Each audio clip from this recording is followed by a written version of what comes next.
Welcome back to TarHeelIllustrated.com. And if you're watching on our YouTube channel, Tar Heel Illustrated, I'm THI staff writer Jacob Turner, and I'm joined by THI publisher Andrew Jones to talk some UNC football. AJ, quick little thing I'm going to throw in before we get started.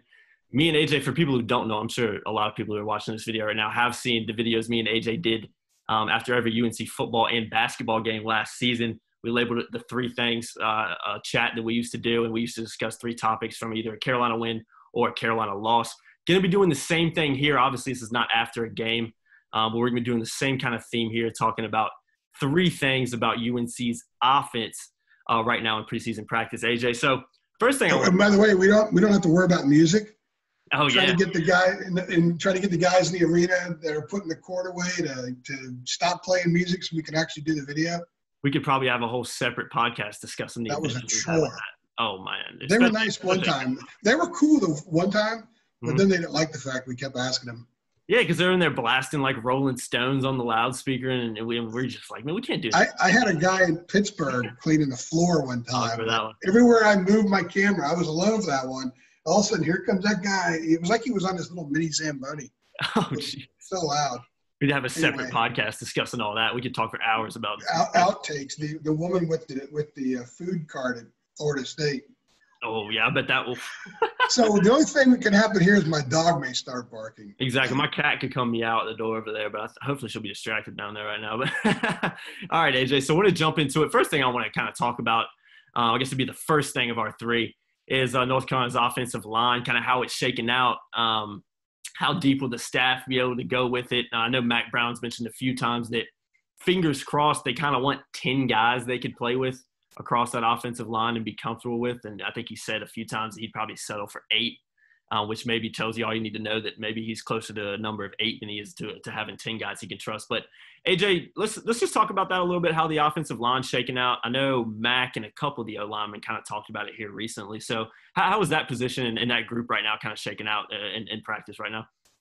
Every coach I've covered has always said pretty much 8. I think 10 is rather ambitious, but I think 10 is ambitious too because some of the guys that might not be in the 8 are guys that have played before. So guys like Billy Ross or something like that have been on the field. So I think they're going to get to 8. And they do have some talent and some depth there, which makes them optimistic about 10. And also, one of the reasons I think 10 is a number is because as we go into the COVID season, where everyone's going to be tested every week, you don't know how many guys are going to come up positive one week and have to miss 1 or even 2 games. Exactly. You could move guys around all over defense, like in the secondary. Trey Morrison's working at 5 positions right now, essentially. The offensive line, you only have a handful of dudes who can play on the offensive line. So they want them to be interchangeable. And reserve offensive linemen are usually pretty interchangeable as it is.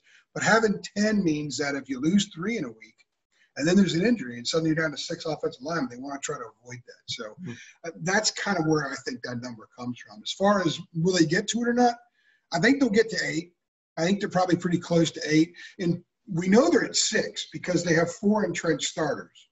Austin Richards is the entrenched starter left tackle. You've got Josh Azudu, Marcus McKeith at guard, and you've got Jordan Tucker at right tackle. Center is a battle right now between Brian Anderson and Ty Murray. I think Anderson's got a several length lead, if you will, because he played 900 snaps a year ago. He's experienced. He did get better during the course of the season. He got better on the physical stuff, but also making the calls at the line of scrimmage.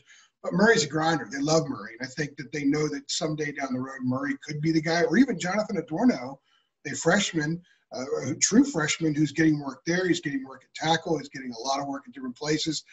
Every time we ask Mac about the offensive line, he mentions Jonathan Adorno's name. And that's pretty impressive for a true freshman. So I think that's kind of where they are right now. They're going to get to 8. Feel pretty good about that. Ed Montilus. Don't ask me about William Barnes because we're getting no information. Came in extremely valued a couple of years ago. Got a ton of reps in his true freshman opener at Cal and played a little bit the next week and then kind of disappeared. And I know he's dealt with some injury issues and some weight issues and other things, but I really don't know where he is right now in the process. They're really solid with those 4 starters, and I think they feel pretty good about 6 or 7 right now. Confident they're going to get to 8, and they do need 8. 10, of course, though, is ideal. Exactly, AJ. Good point about the offensive line. Just to touch on it real quick, do you think it's safe to say that with those 5 guys, obviously still kind of waiting to see what happens with Brian Anderson and Ty Murray, but that Carolina feels a lot more comfortable than maybe they did this time last year rolling those 5 guys out. Oh, there's no doubt. There's no doubt. And let me here's a really good example of where the line is now as opposed to a year ago. Charlie Heck missed the App State game last year. It's the one game he missed. He had a broken hand. Going into that game, and that's the 4th game of the year, the combined number of starts for the offensive line, all 5 starters, was 10. It's crazy. Right now, they have 48 starts back from last season. So it's a totally different ballgame for the OL. The chemistry is there. These guys are a lot more confident. Phil Steele has McKeithen and Jordan Tucker as one of his preseason honors guys up front. And these are legitimate NFL prospects. So McKeithen clearly is. Tucker is. We'll see what Richards is like down the road. I think Azudu is a guy that NFL teams are looking at.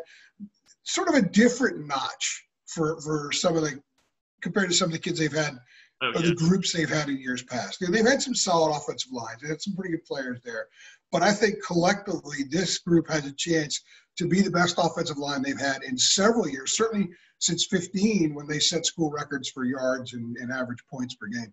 Exactly. All right, moving over a little bit, not too far from that offensive line, let's touch on the tight end position a little bit. Obviously, we talked to Garrett Walston. I think last week is when it was. All these days are just kind of mushing together at this point. But Garrett Walston, kind of the returning guy that you'd expect to play a lot of minutes again this season. But besides that, I mean, you've got Kamari Morales, you've got some freshmen in Kendall Carr and John Copenhaver. AJ, is that a position of concern, you think, especially when you consider there's also a new tight ends coach there? Brewster's not there obviously anymore. And is that kind of a concern position maybe that Carolina's maybe not feeling too good about or has some question marks about right now? I think if this was an offense that was heavily reliant on the tight end, it might be a position of concern. But Garrett Walston caught, I think, 9 passes last year. I know. Yeah, now, they've said that Garrett said this. I don't remember if Sam came right out. Sam doesn't really reveal a whole lot. And I know when we talked to Phil Longo a few months ago, he said they want to use the tight end more. They want to add that a little bit more to the offense. So I think they'd like to use the tight end a little bit more. Don't know if they will. Garrett told us last week, yeah, we got some packages, but he kind of walked it back a little bit at the same time. So they don't use the tight end in the passing game as much as some other teams do. It's not that they can't. I do like Garrett as a tight end. He was a 4-star kid. Came out of high school. He committed to Georgia. In fact, John Lilly is his tight end coach now. He kind of started recruiting him to Georgia when he was first being recruited by the Bulldogs. So there's some familiarity there, and he actually had a lot of really positive things to say about the coaching that John Lilly is doing. John Lilly has a lot of NFL experience. I think that intrigues guys like Garrett and Kamari Morales. Now, Kamari only played in, 2 games last year. He caught a pass against Mercer. Yeah, I remember Mercer. So he's so he's inexperienced. We don't know what he could give them, and I don't think they want Garrett to play 85 snaps a game, and they're going to use some multiple tight end sets. They need another tight end that can block. Jake Vargas, I think, was very underrated in that sense last year. He gave them that physical tight end who could block in the red zone, could block in tight situations, but could also break free and catch a ball. He had that big catch down to the goal line against Clemson last year. So they don't have that other guy. And I think they would like Kamari Morales to be that guy. The freshmen, they missed the spring. They're kind of playing catch up. Garrett told us they're still making a lot of freshman mistakes and probably will for a while. That's a position I think that could become a concern, Jacob, if Garrett got hurt. They need him to stay healthy. And we'll see a few games into the season how much more they're using the tight end, if at all. But if it's like last year, I think they'll get by. But if they do want to use the tight end more, and it is a part of year number 2 of the air raid offense more than it was, and then Garrett gets hurt, yeah, I think it could be an issue for him. Just a quick question on that, AJ. Would you say that overall, which I think this says a lot about how talented Carolina's offense is this year, would you say that not that it's a huge concern like you mentioned, but that the tight end position probably is Carolina's biggest concern as a position group offensively this year, when you consider just how talented they are and deep they are everywhere else? Well, yeah, because you've got NFL guys at wide receiver, you got NFL guys at running back, you've got NFL guys in the offensive line, and you've got a probable NFL guy at quarterback, and you got 4 scholarship quarterbacks right now. Yeah. After the App State game, when Jace Ruder got hurt last year, they were down to 1 scholarship quarterback the rest of the year. And so now they've got 4. 3 of them were 4-star kids in high school, and Jefferson Boaz was the North Carolina Male Athlete of the Year. Should have been a 4-star kid and wasn't. So all those rooms are pretty healthy, pretty sturdy rooms. They got some big-time, high-end talent. I don't know if Garrett's an NFL guy. Tight ends are kind of hard to gauge sometimes in college how they would translate to the NFL. I know he was highly touted, like I said, coming out of high school. We haven't seen a ton of that so far at Carolina, but I would say that room doesn't quite measure up to the other rooms. It's not a knock on them. Part of it's because they're really young. Yeah. I mean, Carr and Copenhaver have tremendous upside potential. Kamar Morales, Garrett compared him to Carl Tucker. Carl Tucker made big plays. He just got hurt a lot. So Kamar Morales can avoid the injury bug, and he can give them what Carl Tucker did. Now, I think he's a little bit bigger than Carl. He certainly can be a weapon for them. We got to see these kids play, and we'll know a lot more about them. But I say right now, that room is the room with that doesn't kind of wow you as much as the other ones do.